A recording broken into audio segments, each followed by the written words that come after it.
मैं प्रेमजीत प्रकाश थॉमस राज क्लासेस की तरफ से आप सभी का हार्दिक अभिनंदन करता हूं। आज क्लास टेंथ का चैप्टर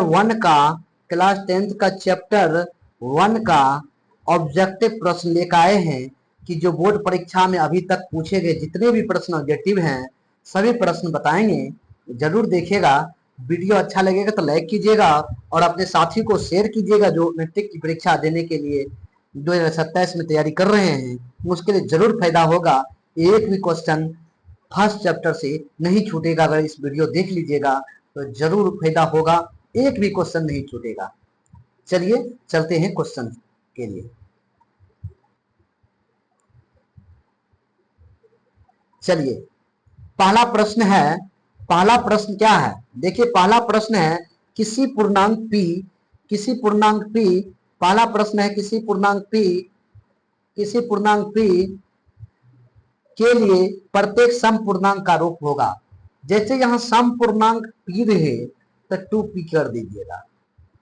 अगर यहाँ q रहे 2q कर दीजिएगा। सम पूर्णांक पूछे तो अगर पूछेगा कि सम पूर्णांक यहाँ a दे दी, किसी पूर्णांक a के लिए सम पूर्णांक का रूप होगा तो 2a। समझ रहे हैं? अगर यहाँ k दे दे तो 2k, ये याद रखिएगा। अगर विषम पूर्णांक पूछ दे तो विषम पूर्णांक पूछेगा तो ये दे दीजिएगा 2q प्लस p प्लस 1। चलिए दूसरा प्रश्न है कि निम्नलिखित में से कौन सी सबसे छोटी प्राकृतिक संख्या है? जानते होंगे प्राकृतिक संख्या किसे कहते हैं? गिनती की संख्या को प्राकृतिक संख्या कहते हैं। गिनती की संख्या को क्या कहते हैं? प्राकृतिक संख्या कहते हैं। गिनती की संख्या 1 2 3 4 5 6 etc अनंत। तो सबसे छोटी प्राकृतिक संख्या क्या होगा? Will be right answer C. आइए तीसरा नंबर प्रश्न देखिए। तो रूट 12 का परिमेयीकरण गुणांक है। ये गुणांक क्या है ये समझिए। पहले सबसे पहले रूट 12 है तो 12 लिख दीजिए। 12 का वर्गमूल अभाज्य गुणनखंड में तोड़िए 6 2 3। अब इसको ऐसे लिख सकते हैं रूट 12 को 2 गुना 3। 2 में से 2 को 2 बाहर हुआ तो 1 2 बाहर 2√3। जो रूट में रहेगा ना वही परिमेयीकरण गुणांक होगा। देखिए यहाँ √3 है, आंसर √3। यहाँ पे देखिए यदि 130 को ऐसे लिखते हैं, 15 को ऐसे लिखते हैं तो 900। यहाँ अगर क्वेश्चन देखते हैं तो 900 तुरंत निकल जाएगा। ये सिर्फ दिखावा यानी कि विद्यार्थी को फंसाने के लिए दिया गया है। 15 गुना प्लस 6 8 गुना 10, ये इतना दिखावा के लिए दिया गया है।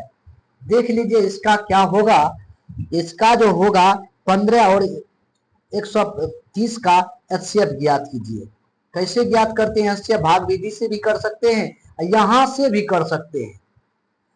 भाग विधि से अगर करते हैं तो देखिए 130 यहां हुआ, 15 यहां देते हैं, 15 8 120 होता है, 10 हुआ, 15 इधर आया, एक मरतबा दिए 15 10 5 इधर आया 10, एक मरतबा 2 मरतबा देंगे 5 गुना 10। इसका स्टेप क्या हो जाएगा? 5। Will be right answer C. चलिए क्वेश्चन ऐसे पढ़िए। किसी पूर्णांक p के लिए प्रत्येक सम पूर्णांक का आंसर क्या होगा? डी। निम्नलिखित में सबसे छोटी प्राकृतिक संख्या क्या है? 1। 12√12 का परिमेयीकरण क्या है? √3। इसका मौसम क्या होगा? 5। चलिए अब यूक्लिड विभाजन परिमिका से समझेंगे। ये क्वेश्चन को वीवीआई मार लीजिए। ये डायरेक्ट बहु क्वेश्चन पूछ देते हैं। यूक्लिड विभाजन एल्गोरिथम के दो धनात्मक पूर्णांक के लिए निम्नलिखित में किसे प्रकट करने की तकनीक है? लॉसो ज्ञात करने का तकनीक है कि भागफल ज्ञात करने का तकनीक है कि शेषफल ज्ञात करने का तकनीक है कि मौसो ज्ञात करने का तकनीक है? यूक्लिड विभाजन एल्गोरिथम दो धनात्मक पूर्णांकों का क्या है? मौसो ज्ञात करने का तकनीक है। क्या करने का तकनीक है? मौसो ज्ञात करने का तकनीक है। मौसो ज्ञात करने का तकनीक है यानी HCF। आगे अब यहाँ चलते हैं 2 नंबर प्रश्न में। 45 और 60 का मौसौ कितना होगा। मौसौ अगर सिंपल निकाल सकते हैं, यहाँ देखिएगा मौसौ क्या होगा।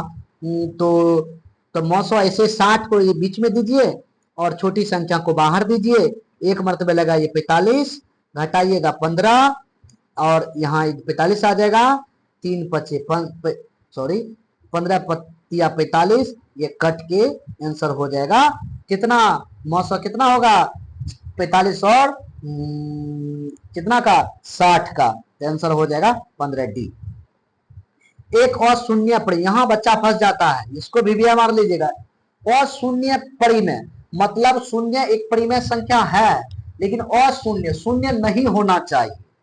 शून्य नहीं होना चाहिए तो √2 परिमेय संख्या है, और एक अपरिमेय संख्या का गुणनफल, एक अपरिमेय संख्या का गुणनफल जो होगा, एक अपरिमेय संख्या का गुणनफल, एक अपरिमेय संख्या का गुणनफल हमेशा अपरिमेय संख्या होगा।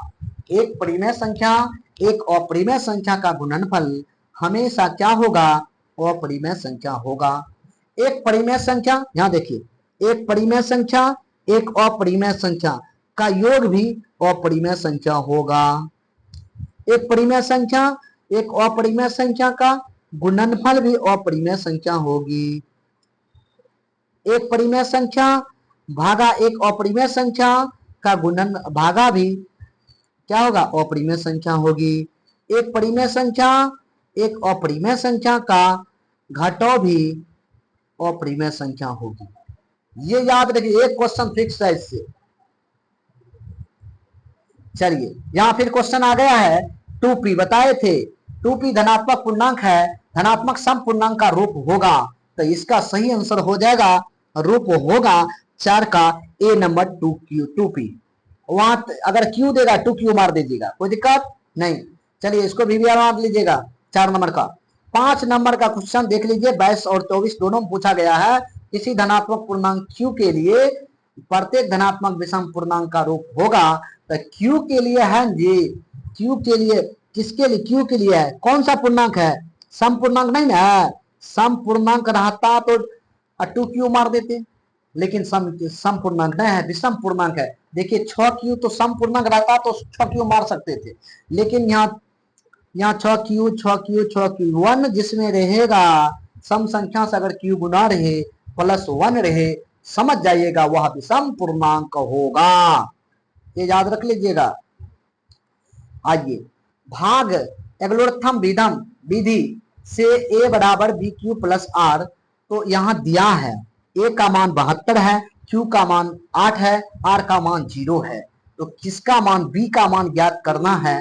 तो क्या फॉर्मूला बैठाएंगे, ये देखिए, इस पे a का मान 72 है, तो हम इस फॉर्मूला पर बैठा रहे हैं, इस फॉर्मूला पे बैठा रहे हैं। a का मान 72 दिए, b का मान नहीं है तो नहीं दिए, q का मान 8 है तो 8 दिए, और 0 का अगर उधर ले जाएं तो कोई फर्क नहीं पड़ेगा, इसका मतलब 72 बराबर 8b। अगर ये गुणाम है उधर जाएगा तो भागाम होगा, यानी 72 काट दीजिए 9 72, यानी कि b का मान कितना होना चाहिए, ए ऑप्शन नंबर 7 का सवाल देखिए, वही सवाल है, a बराबर bq + r बड़ा एल्गोरिथम का प्रयोग किया गया है भाग से। अब b का मान इतना, q का मान इतना, r का इतना, तो a का मान देखिए ये है, b का मान कितना है, तो b का मान 61 है, q का मान कितना है 27 है, और r का मान 32 है। इसको गुना कीजिए कितना होगा। एक बात समझिए, 1669 और 1669 और 79 है। सबसे पहले ये समझिए, इसको गुना कीजिए, 27 से कम 27, 27 छाके कितना होता है, बाकी 2, 27 से कम 27 के साथ बाकी 2, 27 छाके दीजिए। अब 27 छाके डायरेक्ट कर दें, 27 छाके 42, बाकी 4, 12 4 162, 162 में 2 जोड़ेंगे 164 होगा, 164 होगा। 27 27 छके 42, ठीक, सॉरी 27 छक 42, बाकी 4, 6 दूना 12, 4 16, 166। कितना होगा? 1666, 1666, 1666। 67 हुआ, इसमें 32 जोड़ो, 32 जोड़ते हैं कितना होगा? 9 9 1699, 1699 किसी ऑप्शन में नहीं है, कहीं मिस्टेक हो रहा है। देखिए फिर से गुना करते हैं, 32 है, सॉरी 32 है, 32 जोड़ते हैं तो 9 6 3 9, मिस्टेक हो रहा है। देखिए तो फिर से बैठाते हैं, 8 नंबर का सवाल है ना, 7 नंबर का। तो बी का मान 61 है, गुना करते हैं 61। क्यू का मान 27 है, ओ सॉरी यहाँ मिस्टेक गुना करने में कर दिए हैं। देखिए 27 एकम 27 से न होता है, बाकी 2 हुआ, ठीक।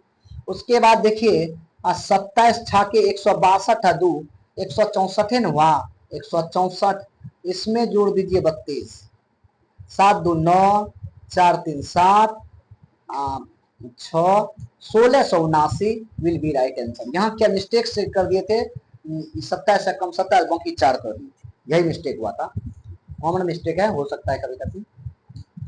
चलिए फिर यही सवाल है, बी बराबर दिया है इतना, क्यू बराबर दिया है 31, बी बराबर 43, आर बराबर इतना, ए का मान ज्ञात करें। ए का फॉर्मूला ए लिख दिए, बी का मान कितना है 43 गुना 31 प्लस 32, गुना कीजिए 31 से कम 31, सॉरी 31 तिया, इसको काटिए, 31 तिया 93, बाकी ना 31 चौके 124 और 9 133, अब 32 जोड़ दीजिए तो हो जाएगा 1365, 1365 विल भी राइट आंसर होगा, 1365 ए नंबर।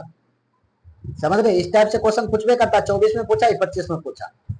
फिर देखिए यहां दिया है, फिर वही, यदि भाग एल्गोरिथम ए बराबर बी क्यू प्लस आर हो, बी का मान इतना, क्यू का मान इतना, आर का मान इतना, ए का मान कितना, बी का मान 73 गुना 34 प्लस 73 गुना 34 प्लस 23।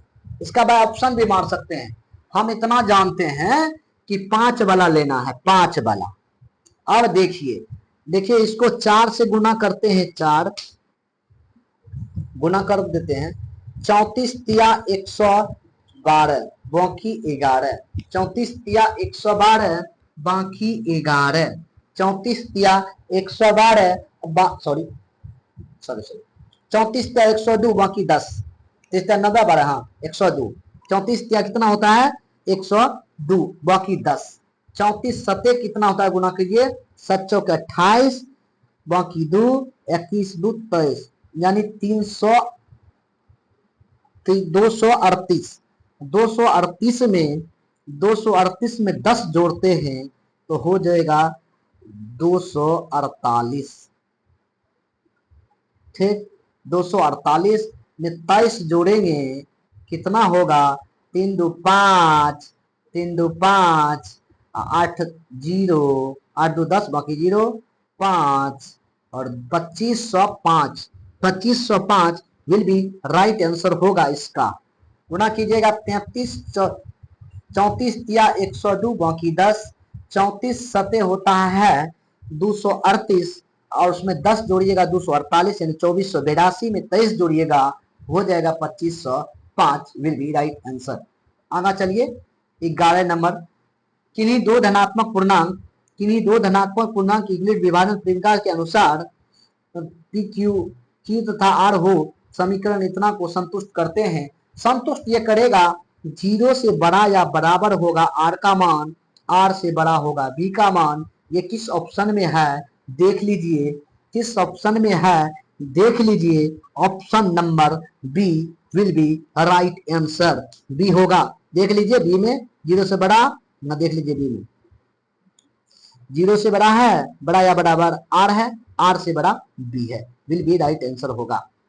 चलिए 12 नंबर प्रश्न में चलते हैं। 12 नंबर प्रश्न में क्या है कि अभाज्य गुणनखंड 7429 के अभाज्य गुणनखंडों का गुणनफल ज्ञात करें। या गुणनफल हैं। तो सबसे पहले क्या करेंगे, इसको अभाज्य गुणनखंड में तोड़ेंगे। इसको क्या करेंगे, अभाज्य गुणनखंड में तोड़ेंगे। इसको ऐसे हम कर लेते हैं, 7429 को सबसे पहले हम क्या करते हैं, सबसे पहले 17 से देते हैं। किससे देंगे, 17 से देंगे। सबसे पहले किससे लगाएंगे, 17 से लगाएंगे। 17 चौक 68, 17 चौक 68, बाकी 6, 17 चौक 68, बाकी 6 पर 2 62, 17 तिया 51, 17 तिया 51, बाकी 62 में से 51 के 11, 11 पर 9 109, 17 सते 19 से, 17 सते 19 से। अब आइए 19 से देते हैं, 19 दूना 38, 19 तिया 57। इसका आंसर होगा 17 गुना 19 गुना 23, 17 गुना 19 गुना 23 आंसर होगा। एक ऑप्शन नंबर क्या होगा, 17 गुना 19 गुना 23, ए नंबर, ए नंबर। आइए 13 नंबर में दो संख्याओं का लॉस और मॉस सी और डी है, तो क्या संबंध होगा। ये फॉर्मूला बताए थे, दो संख्याओं का लॉस गुना मॉस, यानी लॉस एल से सूचित किए, मॉस एच से किए, बराबर होगा पहली संख्या गुना दूसरी संख्या। यहाँ दिया है दो संख्याओं का मॉस और लॉस सी डी है, तो क्या संबंध होगा, दो संख्या ए बी है, यानी ए गुना बी बराबर लॉस गुना मॉस, लॉस क्या है सी गुना डी, ए बी बराबर सी डी कहीं है, option number C will be right answer होगा। आइए ये सवाल इस टाइप से सवाल बनाए हैं, फिर भी देख लीजिए। भाग इतना बराबर, भाग ए बराबर बी क्यू प्लस आर, तो ए बराबर इतना, बी बराबर इतना, तो आर का मान कितना, तो देख लीजिए, एक बराबर 72 दीजिए, बी का मान 9 दीजिए, क्यू का मान छोड़ दीजिए, क्यू का मान छोड़ दीजिए, प्लस आर बराबर 1। अब इसको काटिएगा, आर बराबर 0 होना चाहिए, यहाँ पे देना चाहिए आर बराबर 0। इसका आंसर हो जाएगा 14 का 0 ना, 14 का आंसर क्या हो जाएगा 0, आर का मान क्या होगा 0। स्पष्ट है, 972 कट जाएगा। देख लीजिए, यहाँ काटते हैं, आर का मान व्हाट, यहाँ B A B Q, R का मान 0, आर का मान क्या होना चाहिए 0। इस सवाल में फॉल्ट है, कुछ सवाल में क्या है फॉल्ट है, क्योंकि आर का मान अगर देते हैं, क्यू का मान नहीं दिया है, क्यू का मान देता था ना, इसको काटते हैं तो आर का मान नहीं है, बी का मान, क्यू का मान निकलता है 8, क्यू का मान अगर 8 निकलता है तब आर का मान 0 होगा। इससे पहले भी ये सवाल बना चुके हैं, लेकिन इसमें फॉल्ट है। लेकिन आर का मान अगर 0 देगा तो क्यू का मान मांगेगा तो 8 होगा, अगर क्यू का मान 8 दे दे तो आर का मान 0 होगा। ठीक, वीडियो अच्छा लगा होगा तो लाइक कीजिएगा और ज्यादा से ज्यादा शेयर कीजिएगा। वीडियो अच्छा लगा होगा तो लाइक कीजिएगा और ज्यादा से ज्यादा शेयर कीजिएगा। और नेक्स्ट वीडियो में ये सभी सवाल बताएंगे, 54, 55, 59 सवाल है बताएंगे। वीडियो लंबा हो जाएगा, इसलिए यहीं पर छोड़ देते हैं, नेक्स्ट वीडियो में इसको डालेंगे। यहाँ से ये सवाल बार बार पूछा जाता है, इस सवाल पूछबे करेगा। ये सवाल एकदम बड़ा है लेकिन बनाने में बहुत इजी है, जब समझा देंगे तो जरूर बनेगा, 1 सेकेंड में बना लीजिएगा। वीडियो अच्छा लगा हो तो लाइक कीजिएगा, ज्यादा से ज्यादा शेयर कीजिएगा। जय हिंद, जय भारत।